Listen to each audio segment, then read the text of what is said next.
At the auction hall, my wife, Joanna Sue, spent a staggering amount of money to bid on a vase, then casually handed it to her childhood sweetheart, Colin.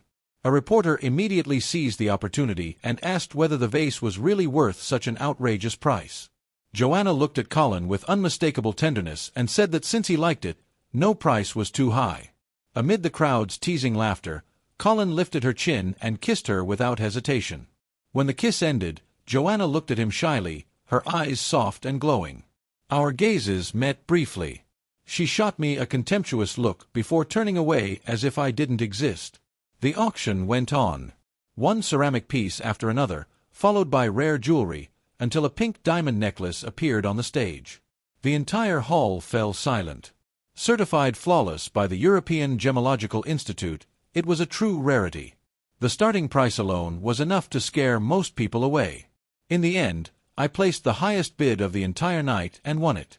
When the necklace was handed to me, a reporter asked who I intended to give it to. I answered calmly, "My true love." By coincidence, Joanna and I locked eyes again. She gave me a confident, almost playful smile. Then I turned around and placed the necklace around Charlotte's neck. Her ears slowly turned red, and her eyes filled with mist as she looked at me, startled, like a frightened little rabbit. After the auction ended, I wrapped an arm around her waist and led her away. I could feel a sharp, burning gaze boring into my back, but I never once looked behind me. That night, a friend opened a new bar, and I brought Charlotte along to support him. Coincidentally, we ran into Joanna and Colin again.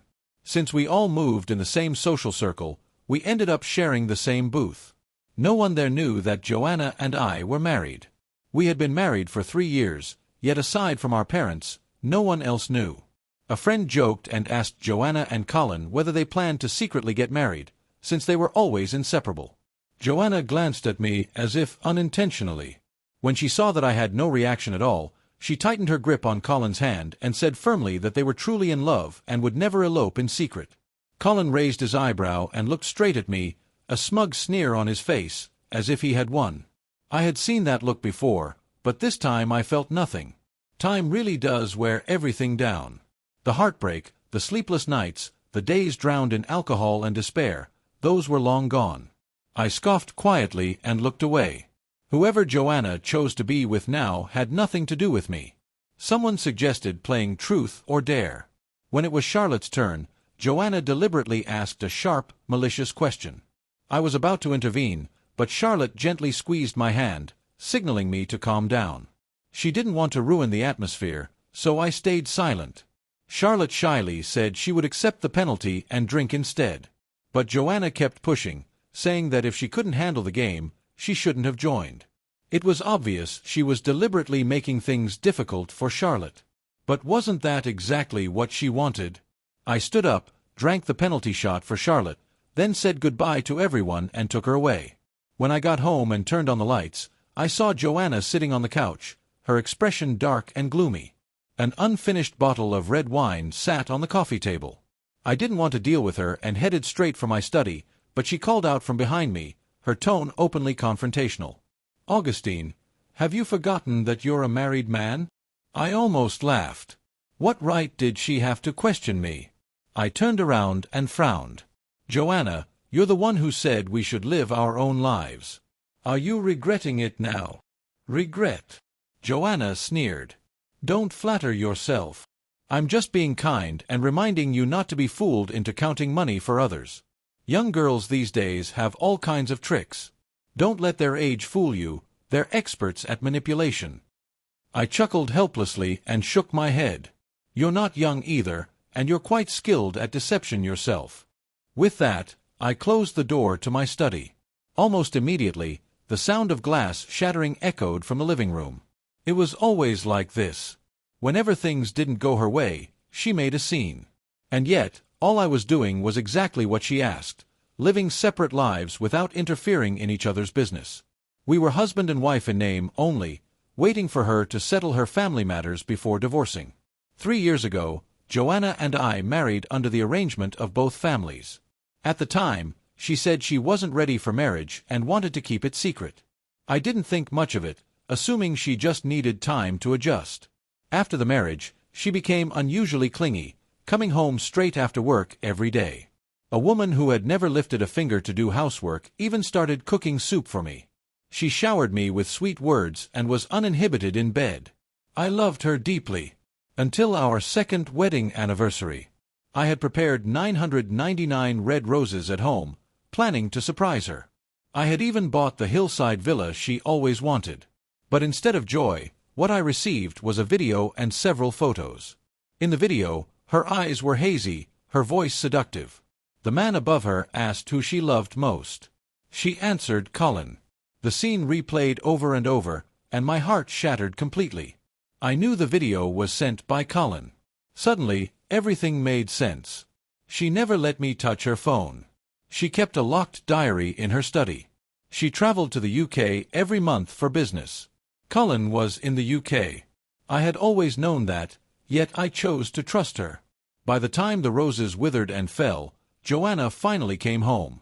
I confronted her with the video. Instead of guilt, she looked relieved. I completely lost control, going from accusations to begging, from calm reasoning to hysterical screaming. I tried everything until I had nothing left. In the end, all I got was her cold back as she walked away, saying that once she sorted out her family affairs, we would divorce. Her grandfather was seriously ill at the time. The man who once ruled the company had stepped down, causing internal turmoil. Joanna's father was far less capable, and because of my marriage to Joanna, he had more leverage against the shareholders. She couldn't divorce me, not for her grandfather's sake, and not for the family's. I wanted revenge. I wanted to cut off financial support and make her regret everything. But I couldn't. Her grandfather had once saved my own grandfather's life and walked with a limp ever since. He was a benefactor to my family, and I couldn't hurt him. I forced myself to calm down. When I looked up, I saw Charlotte's photo on my desk. Her bright smile instantly soothed my heart. I first met Charlotte at a friend's wedding. I arrived late and sat near the entrance to avoid disturbing the ceremony. The table happened to be empty. Just as I sat down, a young woman rushed over and sat beside me. She smiled awkwardly and said the venue was confusing and she had gone to the wrong wedding. When the food arrived, she ate enthusiastically and even encouraged me to eat, pointing out which dishes were good. When the newlyweds came to toast, her face turned pale and she suddenly blurted out that this wasn't the right wedding. Everyone laughed it off, but she was shaking badly. She insisted on giving 500 yuan as a gift, feeling guilty for eating so much. That was how I learned her name, Charlotte. A year later, she appeared again during a company interview, applying to be my secretary's assistant. We recognized each other instantly. She said she applied for her life's purpose, then admitted it was really for the salary and benefits. When she later saw me sitting at the center of the interview panel, her face turned red. Her earnest expression nearly made me laugh for the first time in months. At one point, I hated Joanna. Now, I feel nothing. I had known about her and Colin long before we married. Colin was ambitious, manipulative, and calculating. When I tried to expose him to Joanna, she mocked me instead. That look in her eyes was what finally woke me up. The next day, Charlotte noticed my dark circles and gently scolded me for not resting enough. Like a magician, she pulled out a thermos, poured me a bowl of chicken soup, and told me to replenish my strength. If Joanna was the one who left me battered and bruised, then Charlotte was my medicine. She filled the empty spaces in my broken soul and held together my shattered body. I still remember the day Charlotte confessed to me. Her eyes were warm and honest, filled with sincerity. I could feel how pure her love was. But I couldn't accept it, because I didn't deserve it. I told Charlotte everything, the hidden marriage, Joanna's infidelity, and my plans for divorce. After listening quietly, Charlotte thought for a moment, then frowned and asked whether the real reason I wasn't divorcing was because I was worried about Grandpa Sue's health. I answered firmly that it was. She then asked if I still loved Joanna. I replied with even greater conviction that I didn't. The truth was, it wasn't just that I no longer loved her, I despised her. Ever since I found out about Joanna's affair, I hadn't touched her once. I found her repulsive. When Charlotte heard that, she let out a long sigh of relief and murmured, "That's good, that's good." Then she looked up at me with sincere eyes and said she could wait. She said she was still young. From that moment on, We ate together, went to the movies, and went hiking. We stayed in a state that was more than friends but not quite lovers. I wanted to be with her wholeheartedly, without any baggage, and I think she understood that. On the day of the auction, it was the first time I introduced Charlotte to others as my true love. It wasn't because I was provoked by Joanna and Colin's kiss. It was because I genuinely wanted to be with Charlotte. I wanted to give her everything beautiful in this world. Buying that pink diamond necklace wasn't impulsive. I knew Charlotte liked pink diamonds. Joanna mocked me, saying Charlotte was just a gold digger after my money. I didn't bother arguing. There was no point explaining summer to a cicada.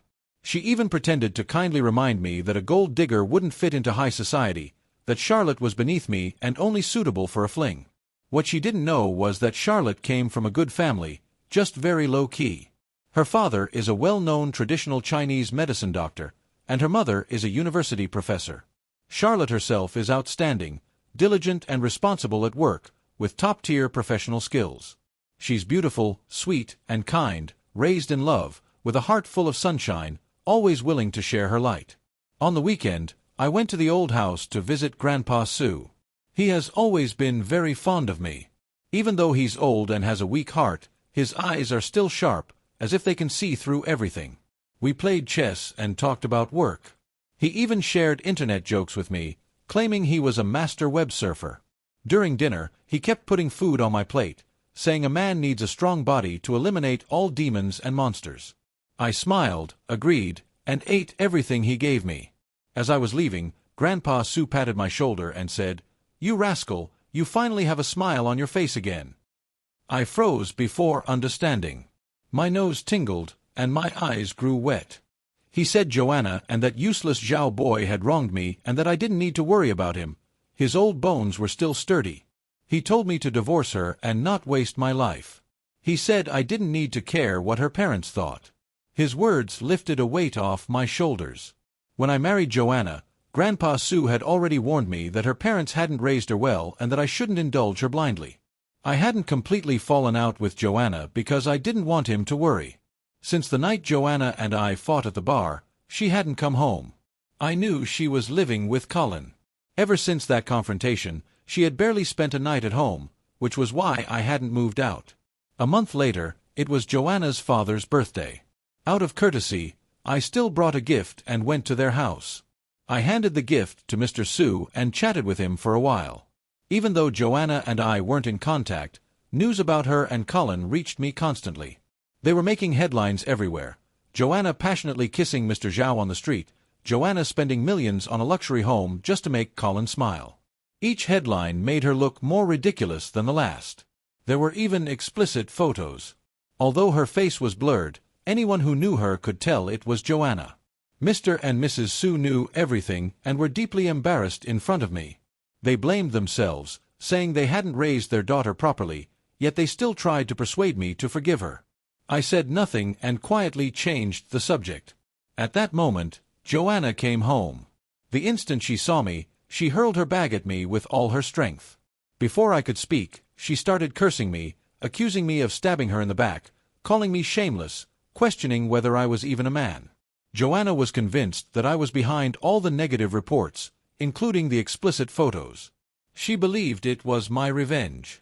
Mr. Sue was furious and shouted at her to shut up, insisting that I was a man of integrity who would never do something so despicable. Even Mrs. Sue tried to calm her down, saying that someone else must be behind it, but Joanna had completely lost her reason. She glared at me with pure hatred in her eyes. In the end, Mr. Sue was so furious that he called her shameless. Joanna argued back, insisting there was nothing wrong with pursuing love. Mr. Sue shot back that Colin was no good and warned her to cut ties with him before their father-daughter relationship was completely severed. Joanna was convinced that I had been bad-mouthing Colin to the Sue family. She pointed at me and unleashed another barrage of insults, calling me petty and deceitful. Heaven knows I hadn't mentioned either of them even once. In the end, Mr. Sue was so enraged that he slapped her across the face. Joanna grabbed her bag and stormed out, completely disregarding her parents' feelings. I followed her outside and called after her. She raised an eyebrow at me and asked if I was trying to reconcile. I smiled faintly, She was still just as arrogant as ever. I took the divorce papers from my car and handed them to her. Her expression shifted instantly, from shock to anger. She glared at me and demanded to know if I'd lost my mind. When I didn't respond, she asked if I was serious, if I really intended to marry that little girl. I sighed, unwilling to waste any more words, and told her to read the agreement carefully and contact me or my lawyer if she had any issues. Ignoring her hysterical insults, I got into my car and drove home. That night, half asleep, I felt the bed sink slightly. For a moment, I wasn't sure whether I was dreaming. A warm body pressed against me from behind, arms wrapping tightly around my waist. Joanna called my name in a seductive tone. Just as her hand tried to slip into my pajama shirt, I pushed her away and rolled out of bed. I turned on the light and saw her lying there, wearing something that could barely be called pajamas, just scraps of fabric held together by thin strings. It didn't even cover as much as a handkerchief. She looked at me, convinced she was being seductive, and asked if I didn't miss her. As she spoke, she deliberately exposed her leg. I closed my eyes and let out a deep sigh. She looked exactly like she did in the video Colin had sent me. A wave of nausea surged up, and I felt the urge to vomit. She mocked me, asking whether that little girl could really satisfy me. I couldn't understand how someone could be so shameless. I told her to get out. When she tried to say more, I cut her off coldly and ordered her to leave. Her expression changed instantly. She sneered, saying I didn't know how to appreciate what was being offered and that I'd regret it. I did regret it, regretted not locking the bedroom door. Joanna stormed downstairs and smashed everything she could get her hands on, from dishes to the television and even the refrigerator. She eventually collapsed onto the couch, panting with rage, glaring at me. I looked at her indifferently and told her to sign the divorce papers as soon as possible. When she still didn't leave, I decided I was done arguing. I looked around the house. There was nothing important to take. All my documents were already stored at my parents' old house. I only went to my study, picked up Charlotte's photo, and left the villa. As dawn slowly broke, I looked up at the sky. Finally, the night was over. When I arrived at Charlotte's place with breakfast, she was still half asleep, looking like a puppy that had just woken up, her hair all fluffed up. The moment she saw me, she jumped into my arms and hugged me tightly. Before I could explain anything, she exclaimed that I was burning up. It turned out I had a fever. No wonder I felt so heavy and kept drifting in and out of consciousness. Even after the fever broke, my whole body still ached. Charlotte gently massaged me, trying to ease the soreness. I felt bad for making my little princess work so hard.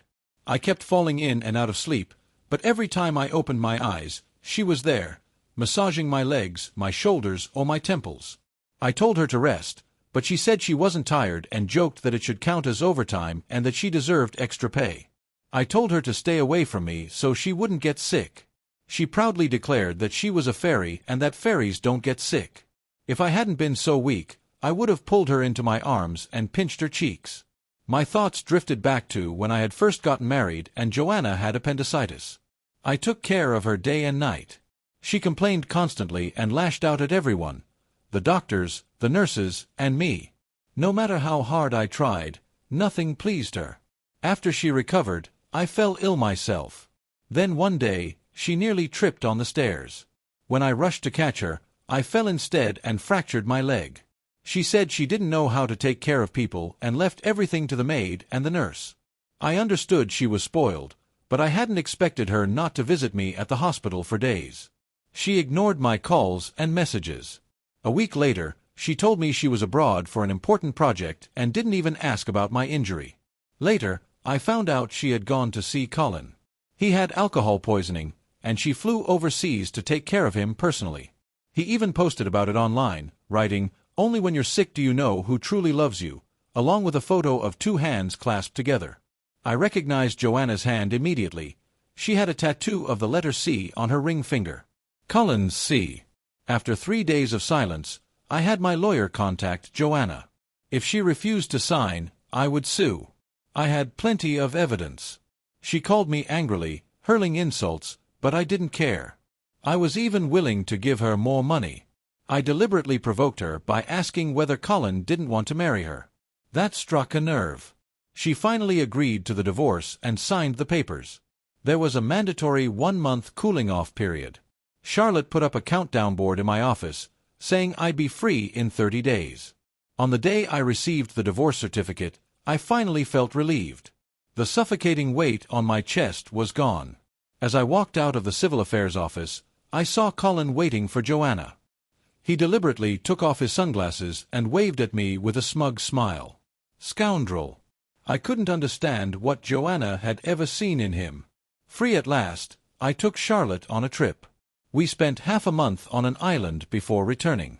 When I got back, my friends eagerly told me the latest gossip. Apparently, Colin's father had already distributed the family assets to Colin's 2 brothers, and neither of them was easy to deal with. Colin's mother had been the mistress who broke up his parents' marriage. When his father's wife discovered the affair, she was so furious that she ended up hospitalized and even contemplated suicide. She nearly divorced Mr. Zhao because of it. That was why, when it came to Colin, the illegitimate child, the legitimate Zhao family never intended to give him any share of the inheritance. Every small scheme and trick Colin tried was quickly shut down by his brothers. Seeing that there was no hope of getting money from the Zhao family, Colin shifted his target to the Su family's assets.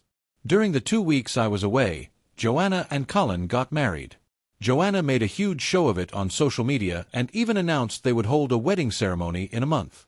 I had deleted them both, so I didn't see any of it, but my gossip-loving friends kept me fully updated. They all complained about Colin's character and confirmed that Joanna truly was a hopeless romantic. Colin knew exactly how to manipulate Joanna. She cried and made scenes at home for several days, insisting that Colin be brought into her family's company. In the end, Mr. and Mrs. Su had no choice but to agree. I heard they even gave Colin a position in an important department. Not long after that, I received the wedding invitation from Joanna and Colin. Just from the invitation alone, I could tell how much effort Joanna had put into it. I didn't want to go, it felt meaningless, but my parents urged me to attend, reminding me of the long-standing relationship between our families. In the end, I went and brought Charlotte with me. Colin's marriage to Joanna did raise his status within the Zhao family. Since the Zhao and Su families also had business collaborations, Colin's father and stepmother attended the wedding as well.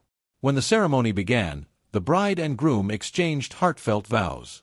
Listening to their so-called love story almost made me laugh. Then the host invited everyone to watch the big screen. It first showed their wedding photos and some older pictures. Suddenly, the screen changed. Videos of Colin fooling around with other women began to play. It was utterly disgusting. It wasn't just one woman, there were several, some of whom I recognized as recently famous internet celebrities. The most recent video was dated just 2 days earlier. Charlotte's eyes widened in shock, her face flushing red all the way down her neck. I immediately covered her eyes and told her not to look, that it wasn't something she should see. Behind us, Joanna's screaming and cursing erupted, turning the entire wedding into chaos. I hurriedly took Charlotte out of the venue. That evening, friends who had stayed behind shared what happened afterward in our group chat. After we left, the video continued playing. They couldn't turn it off. It ran all the way to the end. The most shocking segment showed Colin talking about me. He was speaking to a man wearing a baseball cap, saying Joanna was stupid and easy to fool. He handed the man a card and told him to leak the story about him and Joanna, along with a few photos. Those were the exact photos that later caused the scandal, showing Joanna in compromising positions. The man hesitated, worrying that Joanna might trace it back to him given the Su family's influence. Colin confidently assured him that Joanna wasn't smart enough. As long as he guided her subtly, she would naturally suspect me as the mastermind. He even complained that if it weren't for the Su family's assets, he wouldn't bother with Joanna at all. After that, everyone at the wedding was asked to leave by the Su family. It was something they didn't want made public. Honestly, when reporters first exposed Joanna and Colin's affair, I had already suspected Colin was behind it. He wanted to use public opinion to force Joanna and me apart. He knew the rumors would reach both our families and that no one could keep pretending not to see it. Even just to save face, I wouldn't be able to do nothing. Still, I felt no need to explain myself. About half a month later, I saw Joanna again. She was waiting for me in my company's parking lot. When I saw her, It felt as if a lifetime had passed. She stood next to my car and refused to leave. She tried to get inside, but I wouldn't let her. Instead, she clung tightly to the side mirror, her eyes red and full of tears, asking why I had sold our marital home. I was speechless. That house was something I bought before we married, and the thought of her living there made me uncomfortable, so I sold it. I looked at her in confusion and asked what it had to do with her. The moment I said that, tears streamed down her face, but I felt nothing. She said she had divorced Colin and completely cut ties with him. She kept repeating that she knew she was wrong and that she regretted everything. She begged me for another chance, saying she had been deceived by Colin. She said she had always believed our marriage was just a business arrangement, but she had realized long ago that she had fallen in love with me. She claimed Colin had lied to her, telling her that I was the one who leaked her explicit photos, which caused her to misunderstand me. She said she had agreed to the divorce in anger and now finally understood that I was the only one who truly cared about her. I laughed. Was something wrong with her mind? We stood there for 10 minutes, yet she still refused to leave. When I got out of the car, her eyes lit up, thinking I had softened. Before she could say anything, I quickly ran to my other car. Before she could catch up, I sped away. In the rear-view mirror, I could still see her standing there, staring after me. I thought that would be the end of it. I was wrong. She went to my parents' house. Every day, she helped the maid with chores, no longer carrying her former arrogance. Eventually, she even knelt on the ground and refused to get up, begging my parents, and me, for forgiveness. My parents had no choice but to call me. My mother, seeing how much weight Joanna had lost, began to feel sorry for her. My father, however, was displeased. He told my mother she was too soft-hearted and said he firmly believed a person's true nature never changes. I told my parents directly that I already had a girlfriend and that our relationship was very stable. We were even planning to get married. Only then did my mother finally give up on the idea of reconciliation. What I didn't expect was that Joanna would go as far as slitting her wrists just to see me. Mrs. Sue called me, begging me to visit her and talk some sense into her. When Grandpa Sue found out, he scolded Mrs. Sue, saying Joanna was merely suffering the consequences of her own actions. He told me not to go see her and to let her reflect on herself. Charlotte, however, urged me to visit Joanna once, to put an end to everything completely and make things clear. So I went to the hospital. The moment Joanna saw me, tears streamed down her face. She reached out, trying to grab my hand, but I refused. She asked if I could give her just one more chance, swearing that this time she would stay by my side and take care of me properly.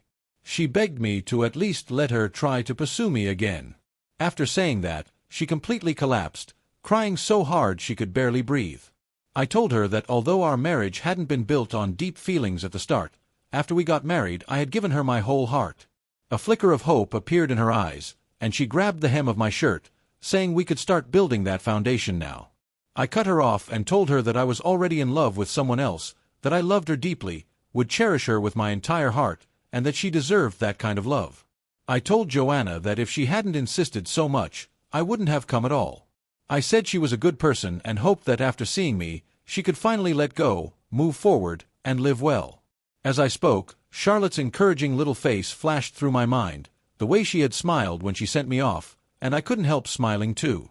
When I looked up again, Joanna's eyes were filled with sorrow, regret, and finally, emptiness. She murmured that Charlotte really was better than her. The hand clutching my shirt slowly relaxed. When I walked out of the hospital, the sunlight outside was dazzlingly bright. The moment I lifted my head, I saw Charlotte waiting for me by the fountain not far away. I asked why she was there when she had said she would wait at home. She puffed out her cheeks proudly and said she had eaten too much breakfast and came out to walk it off. I didn't have the heart to call out her excuse. Walking off a meal by traveling 10 kilometers, only she could come up with something that cute. 2 months flew by in the blink of an eye. I proposed to Charlotte. After dinner, while we were strolling hand in hand, people around us suddenly started exclaiming and pointing across the street. On the huge screens of the mall opposite us, words appeared, surrounded by hearts. "Charlotte, marry me." She stared at the screens, stunned and speechless. I knelt down, took out the ring I had prepared, and asked her if she would marry me. Tears streamed down her face as she pulled me up and said yes. I looked down at her, and she looked up at me, our eyes filled only with warmth and tenderness. We set our wedding date for 6 months later. When our parents met, everything went smoothly. Charlotte's parents liked me very much and praised me endlessly. My parents, in turn, were even more attentive to Charlotte than they ever were to me. My mother had been a French teacher and had always tried to force me to learn French, but I had never had any interest. Just hearing it gave me a headache. Charlotte, however, knows French. It was only an elective she took in college, but she learned it well. Now she and my mother chat in French all the time, sharing secrets and laughing non-stop, leaving my father and me completely clueless on the sidelines. I hadn't expected my father and Charlotte's father to both love fishing. These two old men, who had both been scolded by their wives for being obsessed with fishing, finally found kindred spirits. The two mothers also became close friends, taking yoga and photography classes together. Charlotte and I were more than happy to see it all. At a gathering with friends, someone brought up Colin. They said he was doing terribly. Mr. Zhao was ashamed of him and refused to acknowledge him. Colin had been born because his biological mother secretly gave birth to him, and Mr. Zhao only found out later. She then used every means possible to force Mr. Zhao to bring Colin into the family. Colin's stepmother and brothers didn't bother with him at all, they simply didn't care. To them, he was like a pet, kept around but never taken seriously, monitored only to prevent trouble. But after the video incident at the wedding, Colin had completely disgraced the Zhao family and enraged the Su family, who would have happily thrown him into the sea to feed the sharks. Everyone wondered who had exposed the video and said it was incredibly satisfying to watch. I knew who did it, Colin's two half-brothers. They had once approached me to cooperate, but I refused. Even for Grandpa Su's sake, I couldn't allow the Su family to be humiliated like that. I heard that recently Colin had been clinging to wealthy women, surviving on flattery. He latched onto a married older woman whose family was rich, but whose husband was not someone to provoke. When the husband discovered the affair, he destroyed Colin's manhood. After that, Colin became the laughingstock of the entire circle. Before the wedding, I accompanied Charlotte to try on wedding dresses. She pouted and complained that trying on dresses was exhausting. One by one, she tried them on, asking me which looked best, which was the most elegant, and which was the most unique. I smiled and answered every question patiently. Lifting the hem of her dress, she said she was going to try another one, muttering that she had to choose carefully because it was the most important day of her life. What I wanted to say was, Charlotte, my true love, it doesn't matter which wedding dress you choose. As long as you're the bride, everything will be perfect.